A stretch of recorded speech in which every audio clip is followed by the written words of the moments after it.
Bismillahirrahmanirrahim. Assalamualaikum warahmatullahi wabarakatuh. Alhamdulillahirabbil alamin wa bihi nasta'in ala umuri dunya waddin. Wassalatu wassalamu ala rasulil anbiya'i wal mursalin sayyidina wa nabiyyina wa syafi'ina wa qurrati a'yunina wa maulana Muhammadin wa ba'du. Yang saya hormati dosen pengampu teori konseling individual. Semoga selalu dalam lindungannya dan dipermudah setiap urusannya, amin. Pada kesempatan kali ini saya selaku pemateri pertama pada pembahasan yang akan berlangsung pada saat ini, yakni tentang teori konseling behavioral,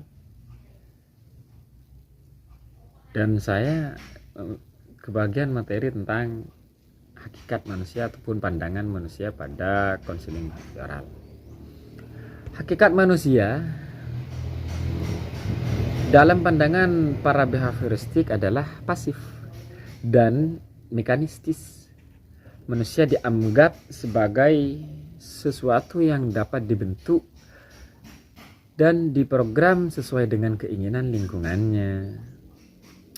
Maksudnya di sini teori behavior ini menitik beratkan pada perilaku, pada pandangan manusia, seperti itu. Jadi manusia dapat dibentuk oleh lingkungan sebagaimana behavior ataupun perilaku. Jadi behavioral ini menitik beratkannya pada perilaku tiap individu itu yang tampak pada perilaku tersebut. Dan mungkin itu yang dapat saya sampaikan selaku pemateri pertama pada kesempatan kali ini. Apabila ada kesalahan ataupun kekurangan, itu murni dari saya pribadi. Kurang lebihnya mohon maaf. Hadanallahu wa iyyakum ila aqwamit thoriq. Assalamualaikum warahmatullahi wabarakatuh. Bismillahirrahmanirrahim. Bismillahirrahmanirrahim. Assalamualaikum warahmatullahi wabarakatuh. Saya Iqbal Legianto, Iqbal, BKPIB Semester 3. Di sini saya akan menjelaskan tentang konsep dasar dan tujuan konseling behavioral. Tujuan konseling behavioral ini menciptakan suatu kondisi baru yang lebih baik melalui proses belajar sehingga perilaku yang negatif dapat dihilangkan serta mengubah tingkah laku adaptif dengan cara memperkuat tingkah laku yang diharapkan dan meniadakan perilaku yang tidak diharapkan. Serta tingkah laku seorang ini ditentukan oleh banyak macamnya penguatan yang diterima dalam situasi hidupnya. Tingkah laku ini bisa dipelajari ketika individu berinteraksi dengan lingkungan melalui hukum-hukum belajar. Salah satunya 1. Pembiasaan klasik, 2. Pembiasaan operan, 3. Peniruan. Tingkah laku tertentu pada individu dipengaruhi oleh kepuasan dan ketidakpuasan yang diperolehnya.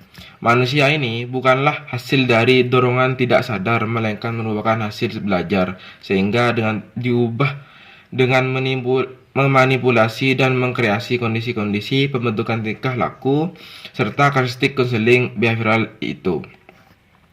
Salah satunya 1.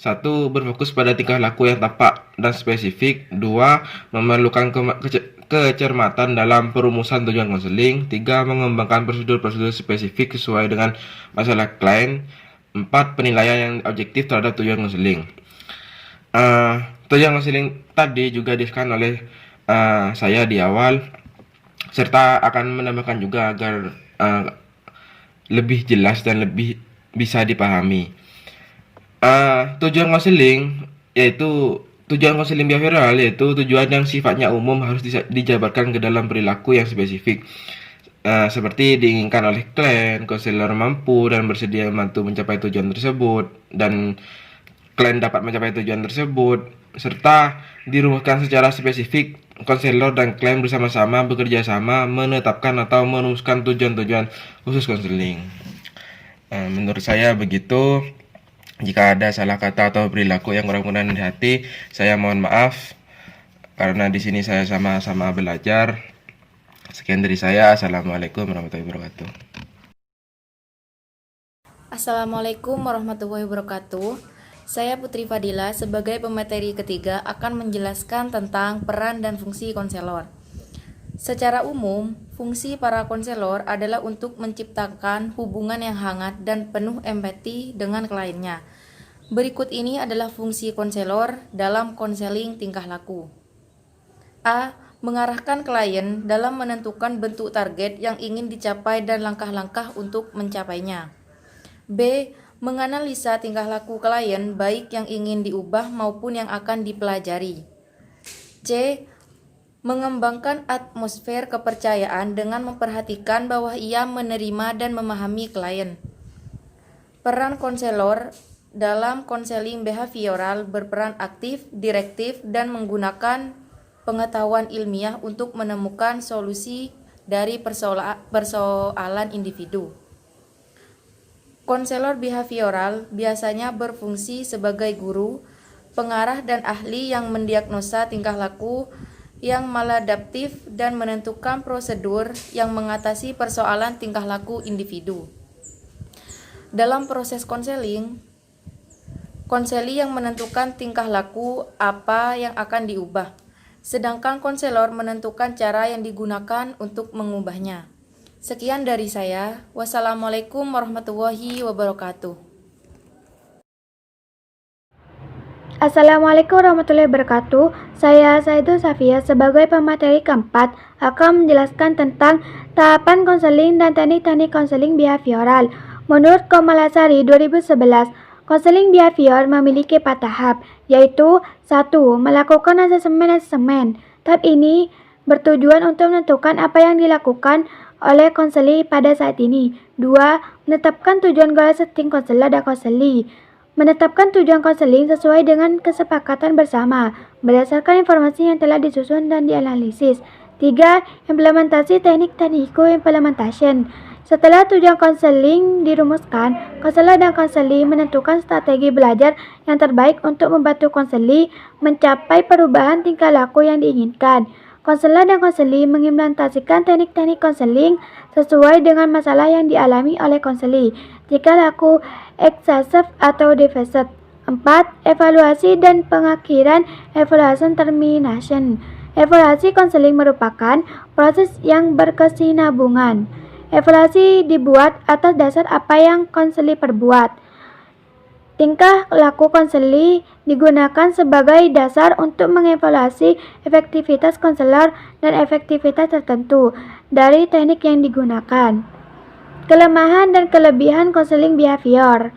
Menurut Surya 2003, beberapa kritik dan kontribusi terhadap konseling behavior. Kritik yang disebutkan antara lain: 1. Konseling behavioral bersifat dingin, kurang menyentuh aspek pribadi, bersifat manipulatif, dan mengabaikan hubungan antar pribadi. 2. Konseling behavioral lebih terkonsentrasi kepada teknik. 3. Meskipun konselor behavioral sering menyatakan persetujuan kepada tujuan konseli, akan tetapi pemilihan tujuan lebih sering ditentukan oleh konselor. 4. Perubahan konseli hanya berupa gejala yang dapat berpindah kepada bentuk perilaku lain. Sedangkan kelebihan konseling behavior antara lain: 1.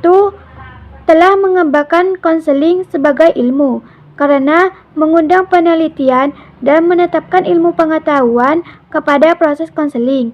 2. Mengembangkan perilaku yang spesifik sebagai hasil konseling. 3. Memberikan ilustrasi bagaimana mengatasi keterbatasan lingkungan.